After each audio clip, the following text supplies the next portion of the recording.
What's up, y'all? My name is JR, and for those of you who don't already know, I'm a huge movie and TV nerd. If you're new here, I appreciate you taking the time to check out my channel. I hope you'll consider sticking around and joining the film community I'm trying to build here on YouTube.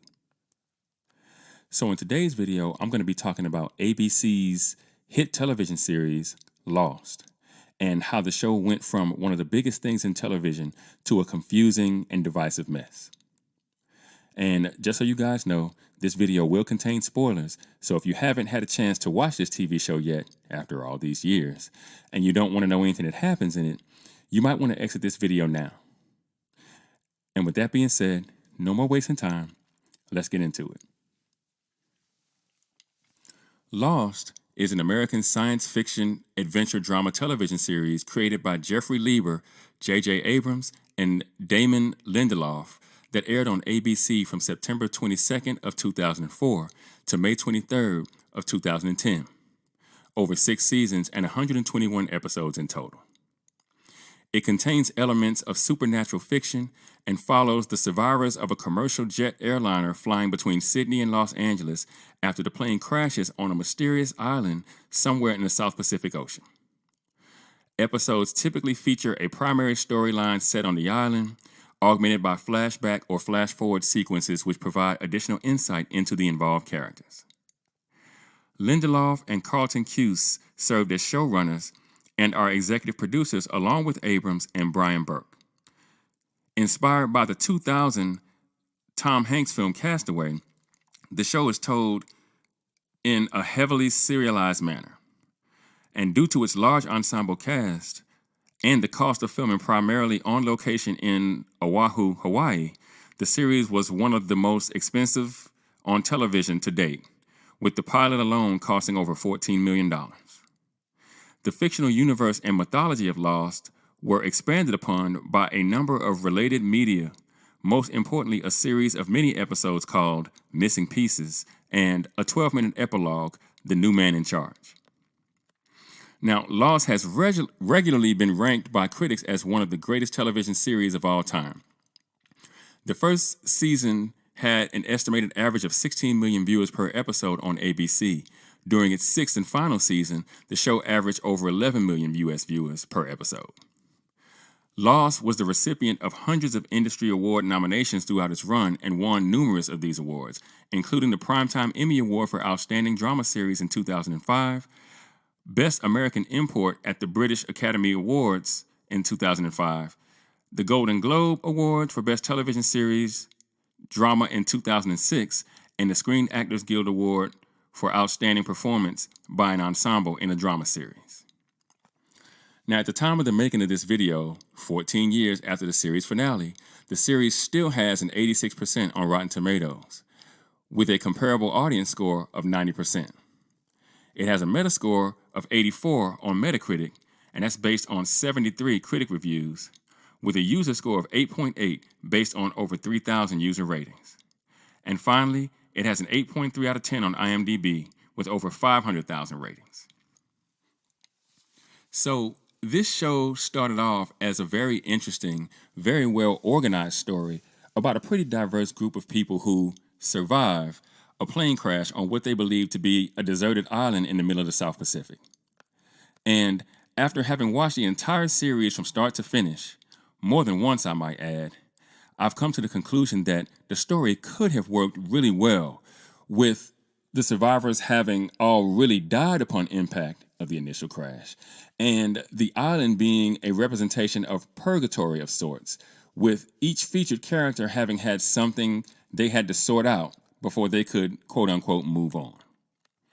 Now, if you remember, each of the first handful of episodes started out focused on a new featured character and their past before coming back to that character in the present and moving the story on from there.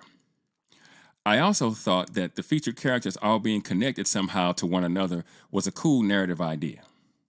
Basically, as I said before, I thought the writers chose a very clean and organized way to tell this particular story, especially throughout season 1. And I thought the smoke monster was a useful character / plot device. in that it was the means by which the featured characters were dispatched, if you will, from the island once they had been tested and passed or failed, however you want to look at it, right? I felt like the others may have been necessary additions to the story for longevity's sake, and I certainly found it more than plausible that there could be other people on the island. I was even okay with Michael and Walt getting off the island in the series 2 finale, as well as the other group that eventually got off the island and made it back to the real world in the season 4 finale, the Oceanic Six. Because at some point, somebody had to make it off the island, again, for story's sake. But I think it was the sci-fi element that ultimately wound up pushing the show off course, and over time, way off course. In the season 4 finale, remember the island disappeared, ultimately changing locations and hopping through time. As we watched everybody who was still stuck on the island kind of go through the flashes and all that kind of stuff like that, from the island, like I said, location hopping and time hopping. Then in season 6, that's where we got the alternate timelines or the flash sideways phenomenon. And, in my opinion, all those things did was confuse the hell out of the audience. But this show started off examining faith, with the island bestowing great gifts upon those who had it, like Rose and Locke, for example. Rose being sick with cancer, landing on the island and all of a sudden being well, and Locke, being confined to a wheelchair and unable to walk. But then when the plane crashed on the island, he was, his walking ability was fully restored. And, to them, the island was magic. It was special. And they seemed to figure that out fairly quickly. Meanwhile, to everyone else, being on the island was a curse. And by the time we got around to season 6, we seemed to be right back to examining faith. With the show's finale ending with a scene wherein all of the featured characters who had moved on over the course of the show were waiting in a church for Jack, the last person in the cast to kind of have his come to Jesus moment, if you will, to enter the church. And at that point, they all got up and walked into the light together. I mean, the showrunners have explicitly stated in an interview that the characters were not dead the whole time and that the island was not a representation of purgatory. But I mean, I don't know how else you could even begin to interpret the last scene if not that way. So with that being the case, I would say that the showrunners completely screwed up the series finale, especially if you did not want the audience to take a religious theme from the television show that you had just completed. I mean, think about it. Mr. Echo was literally a priest. I mean, he was a gangster, but also a priest who built a church on the island. Charlie's drugs were hidden in Virgin Mary statues. Jacob was literally a religious leader. And the man in black, aka the smoke monster, was his main antagonist, kind of like an angel versus the devil kind of situation, or at the very least, good versus evil. The island itself performed several miracles throughout the show. And even the light at the heart of the island was considered to be the source of life, death, and rebirth. Like, do I even need to go on about the religious tenet that sounds like? This show, in my opinion, absolutely functioned as a commentary on religion, or at the very least, faith, whether the writers and the showrunners choose to accept that or not. And I can respect the idea that the writers seem to be trying to pit science against faith in this story. Because we see that, idea pretty overtly represented in Jack's point of view versus that of Locke's over the course of the series. I even think there was an episode called Man of Science, Man of Faith.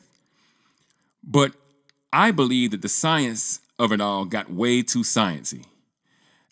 I believe in an effort to deviate from the religious tone set by the show in previous seasons. And over time, I believe it compromised the very theme of the show. And that's just my opinion.